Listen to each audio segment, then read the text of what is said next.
नज़र नज़र में उतरना कमाल होता है, किसी के दिल में बसना कमाल होता है, बुलंदी पे पहुंच जाना कोई कमाल नहीं दोस्तों, बुलंदी पे टिके रहना कमाल होता है। Hello everyone, Sanjay sir here with new topic complex number. Today we learn about the complex number, very important topic for CBSE, ISC and competitive exams. ठीक है, तो आज हम कॉम्प्लेक्स नंबर देखेंगे। व्हाट इज कॉम्प्लेक्स नंबर, किस तरह से complex number के क्वेश्चन को सॉल्व करना है, क्या क्या प्रॉपर्टीज़ हैं, वो सारी बातें हम इस पर स्टडी करेंगे। पहले हम देखते हैं कि कॉम्प्लेक्स नंबर की शुरुआत कहाँ से हुई, क्यों इसका इंट्रोडक्शन हुआ। जैसे हमारे पास कोई क्वाड्रेटिक फॉर्म है x² + 4 = 0, तो इसका सॉल्यूशन क्या होगा, तो x² क्या होगा -4। अब x² -4 है तो किसी नंबर का स्क्वायर नेगेटिव हो नहीं सकता, तो इसका सॉल्यूशन निकल नहीं सकता, दैट इज नॉट पॉसिबल। ठीक, तो क्योंकि square of A number can not be negative. जब इस तरह की प्रॉब्लम्स आए तो कैसे इसको सॉल्व किया जाए, then Euler, E-U-L-E-R, name of the mathematician Euler, introduce a number that is I called iota। एक i का इंट्रोड्यूस किया जिसकी वैल्यू क्या थी √-1। √-1 की जगह पर i प्लेस किया गया, तो √-1 = i। जब इसका इंट्रोडक्शन हो गया तो x² -4 टाइप सॉल्यूशन हम निकाल सकते हैं। तो x² -4, तो x = √-4। √-4 में √-1 एक तरफ रख दें तो 4 का √ +-2, तो x की वैल्यू आएगी +-2 √-1, और √-1 की वैल्यू कितनी है i। तो हमारा सॉल्यूशन क्या आया +-2i, जहाँ पर i क्या है iota, that is an imaginary unit. तो इस तरह से इस टाइप के क्वेश्चंस का सॉल्यूशन हम निकाल पाए। ठीक है, तो x = +-2i। तो अब हमारे लिए किसी भी नंबर का स्क्वायर रूट निकालना इम्पॉसिबल नहीं रहा, that is possible with the help of this iota, that is called imaginary number. अब जैसे कि i = √-1 है, तो i² कितना हो जाएगा -1, i³ -i, i4 1। ओके, तो इस तरह से यूलर की हेल्प से आयोटा के इंट्रोडक्शन के बाद इस टाइप के क्वेश्चंस को हम सॉल्व कर पाए, और यहीं से शुरुआत हुई कॉम्प्लेक्स नंबर की। अब रियल नंबर और कॉम्प्लेक्स नंबर दोनों जब मिल जाएंगे, that is called complex number. एक पार्ट रियल होगा और एक पार्ट इमेजिनरी। अब इसके ऊपर प्रॉपर्टीज देखते हुए क्वेश्चंस करते हैं और समझते हैं कैसे क्वेश्चन को सॉल्व करना है। ओके, क्वेश्चन देखते हैं related to complex number, calculation of i। Question हमारे पास है i⁻19 1/i⁻25 का होल स्क्वायर। इसकी वैल्यू हमें फाइंड आउट करनी है। तो कैसे करेंगे इस टाइप की वैल्यूज को फाइंड आउट। i⁴ हमारे पास क्या है 1 होता है, i⁴ = 1। तो बड़ी पावर जब आएंगी तो उन्हें i⁴ के टर्म में कन्वर्ट करके तब आगे सॉल्व करेंगे।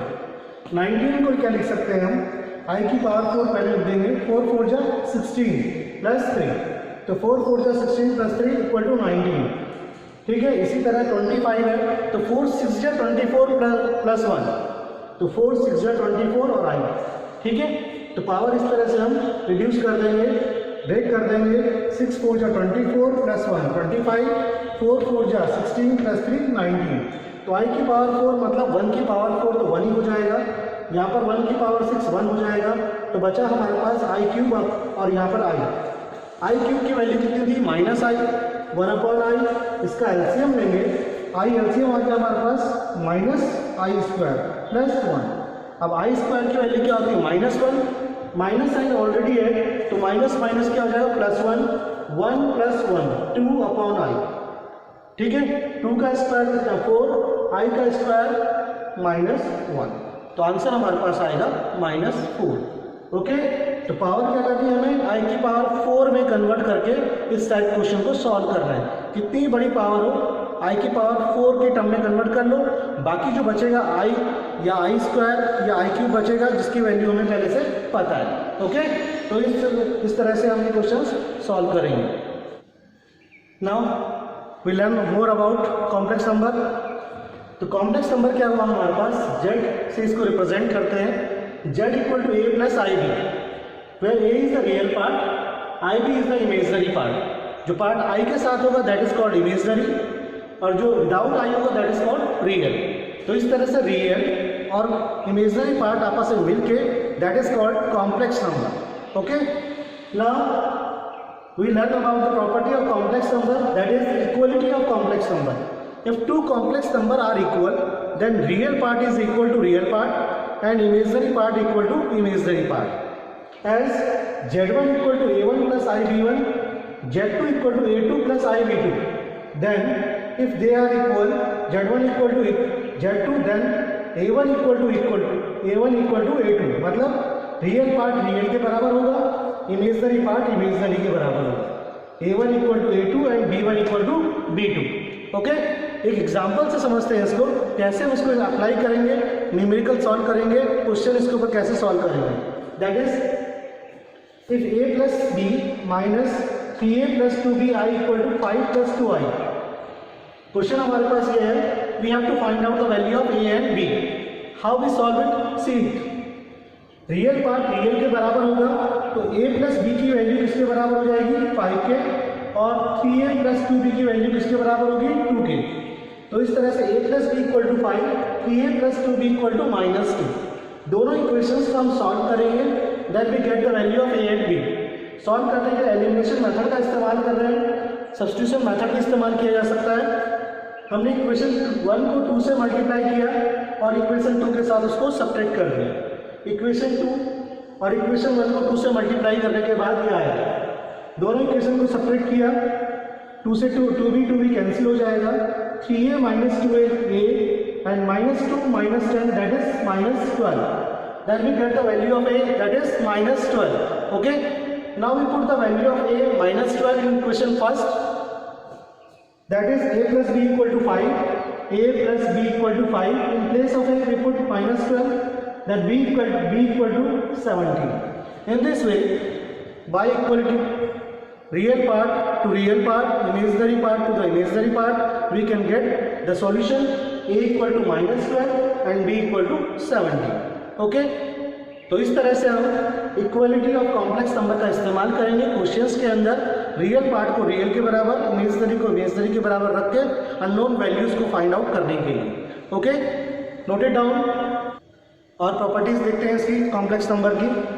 कॉम्प्लेक्स नंबर के अंदर एडिशन और सब्ट्रैक्शन अगर आएगा, if Z1 equal to A1 plus I B1, Z2 equal to A2 plus I B2, that are the two complex number, और हमें इनका सम या डिफरेंस फाइंड आउट करना होगा. तो क्या करेंगे, Z1 प्लस माइनस Z2, या प्लस करना हो या माइनस करना हो, तो Z1 प्लस Z2 होगा हमारे पास A1 plus A2 plus I B1 plus B2, और अगर माइनस करना होगा तो A1 minus A2 plus I B1 minus B2. मतलब क्या हुआ कि रियल पार्ट को रियल पार्ट के साथ सम करेंगे, प्लस करेंगे या माइनस करेंगे. इसी तरह से इमेजिनरी पार्ट का सम इमेजिनरी पार्ट के साथ होगा, प्लस और माइनस. तो जब ऐड करेंगे, रियल पार्ट में ऐड होगा और इमेजिनरी पार्ट में ऐड होगा. और उसी तरह से सब सब्ट्रैक्ट करेंगे, तो रियल से सब्ट्रैक्ट होगा, इमेजिनरी से सब्ट्रैक्ट होगा. अब मल्टीप्लिकेशन, दोनों का मल्टीप्लाई अगर करना है तो सिंपल मल्टीप्लिकेशन जैसे हम करते हैं वैसे कर सकते हैं, बट I² जहाँ आएगा वहाँ -1 हो जाएगा. तो रिजल्ट हमारे पास क्या आएगा, दोनों का मल्टीप्लिकेशन करेंगे तो A1 A2 ये आ गया.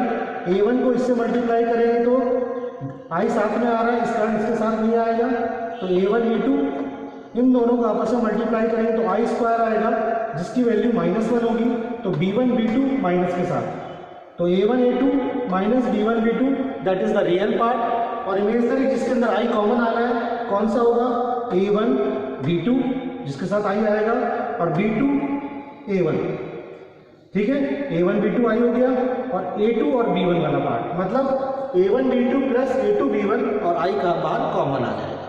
तो सिंपल मल्टीप्लाई आप लोग कर सकते हैं, जहां I² आए वो -1 रख देना, I वालों को एक साथ, विदाउट I एक साथ, that is the multiplication.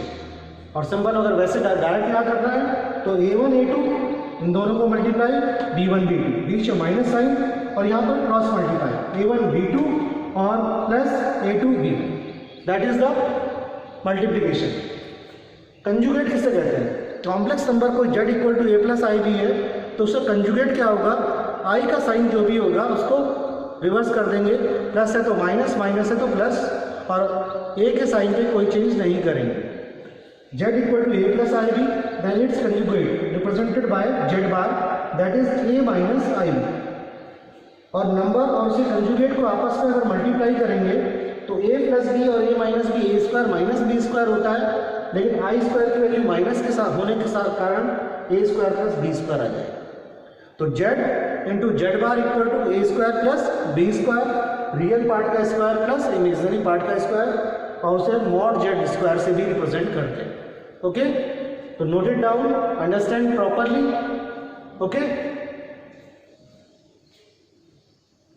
learn something new about complex number. What is the modulus of complex number? The complex number z equal to a plus ib, then its modulus is known as under root a square plus b square. अब modulus होता क्या है उसको भी समझ लेते हैं।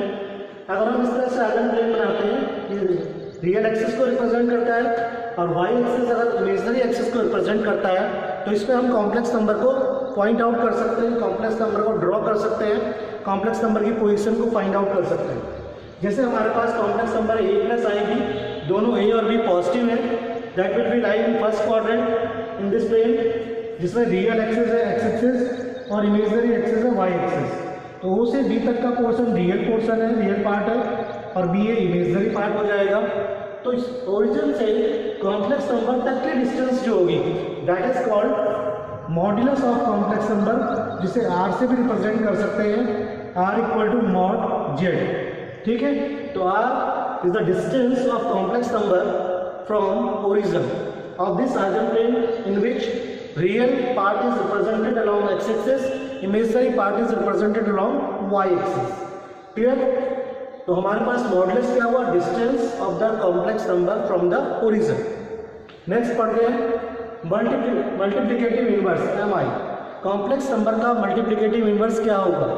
Multiplicative inverse क्या होगा? Z bar upon mod Z का स्क्वायर। एग्जांपल समझते हैं, हमें मल्टीप्लिकेटिव इनवर्स निकालना है 4 माइनस 3i का। तो 4 माइनस 3i का multiplicative inverse Z bar upon mod Z का स्क्वायर। जेड बार क्या हो जाएगा? 3 का साइन चेंज हो जाएगा, 4 प्लस 3i और नीचे 4 का square plus 3 square, 16 plus 9 25, therefore 4 upon 25 plus 3 upon 25i is the mi of 4 minus 3i. Okay, so note it down. Now we learn about quadratic equation, how to solve quadratic equation in which b square minus 4ac less than 0. Here is the equation. We have to solve x square plus 3x plus 5 equal to 0. Here a equal to 1, b equal to 3 and c equal to 5. And if we calculate b square minus 4ac we get minus 11. क्या करेंगे हम? पहले formula लिखेंगे x equal to minus B plus minus under root B square minus 4ac upon 2। Value put करेंगे, b के place पे 3, a के place पे 1, c के प्लेस पे 5। वैल्यू पुट कर दी। After calculating we get minus 3 plus minus under root minus 11 upon 2। तो माइनस 11 में 11 को अलग रखेंगे, अंडर रूट माइनस 1 की जगह i का इस्तेमाल करेंगे। Then we get x equal to minus 3 plus minus root 11 i upon 2। तो हमारे आंसर क्या होंगे? Minus 3 plus root 11 i upon 2, minus 3 minus root 11 i upon 2। तो इस तरह से हम इसके अंदर कॉम्प्लेक्स नंबर के अंदर क्वाड्रेटिक इक्वेशन को सॉल्व कर सकते हैं। ओके, जिनके लिए B square minus 4ac less than 0। तो इसको आप नोट करेंगे और रिलेटेड क्वेश्चंस एनसीईआरटी से और डिफरेंट बुक से आप करना सॉल्व करेंगे, शुरू करेंगे। और फिर इसी तरह से जो इसके अंदर स्क्वायर रूट निकालते हैं कॉम्प्लेक्स नंबर का और पोलर फॉर्म में कॉम्प्लेक्स नंबर को कन्वर्ट कैसे करते हैं, वो नेक्स्ट वीडियो में जल्दी ही आपको मिलेगी। तो हमारे साथ बने रहिए बेस्ट लर्निंग के लिए और जुड़े रहिए, लाइक कीजिए, सब्सक्राइब कीजिए। तो मिलते हैं नेक्स्ट वीडियो में। Till then bye.